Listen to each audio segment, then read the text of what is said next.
दोस्तों हिन महिल असां तव्हांखे सखर ऐं रोड़ी जो ईअं चइजे त इंतिहाई तारीख़ी ऐं अहम मक़ाम बाबति तव्हांखे ॼाण ॾियण हलिया आहियूं।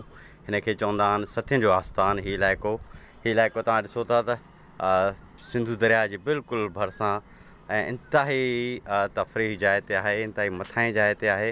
हाणे असां तव्हांखे हिन बारे में थोरो इंतिहाई अहम शयूं ॿुधायूं था त हिते असल में अबुल क़ासिम नमकीन जेको मुग़ल हुकुमरान तरफ़ां गवर्नर मुक़ररु थियल हो,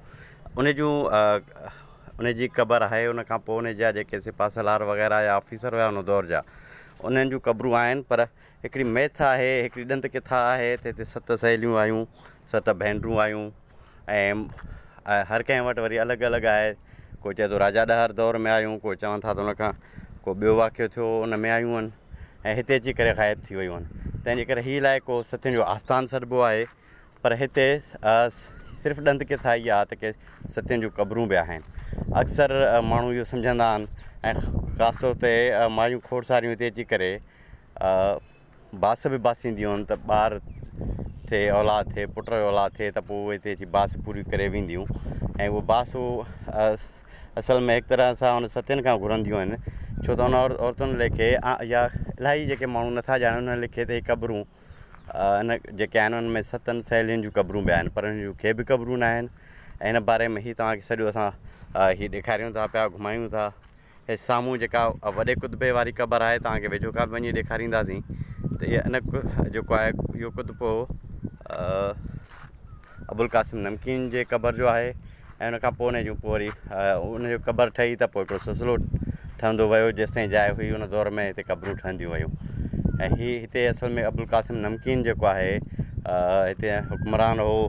हीउ साम्हूं बखर क़िलो आहे त हितां अची करे हू ॿेड़नि ज़रिए हिते ईंदो हो ऐं हिते उहो राति जो महफ़िलूं मचाईंदो हुयो। छो त हीउ पुर फ़ज़ा मक़ाम आहे, तमामु बहितरीनु लोकेशन आहे, थधी हवा लॻंदी आहे, दरिया जे किनारे ते आहे त उनजो हिते राति जे महफ़िलुनि जो हिते हूंदो हो सिस्टम। ऐं ॾींहं जो हेठि तहखाननि में बि हू टाइम गुज़ारींदा। हाणे हेठि तहखाना तव्हांखे थोरी देरि में ॾेखारींदासीं।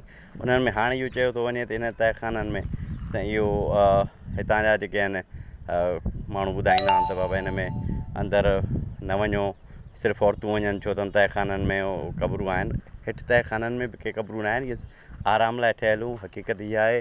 हीउ पोयां तव्हां रोड़ी जो पुरफ़ज़ा मक़ाम ॾिसो था पिया ऐं हीउ सॼो कुझु आहे। इन बारे में तव्हांखे हाणे अपडेट कंदा हलंदासीं। 1 बाय 1 क़बर तव्हांखे ॾेखारे करे तव्हांखे ॿुधाईंदासीं त हिन मैथ में छा चयल आहे, ॾंद किथा छा आहे ऐं हितां जी हक़ीक़त छा आहे।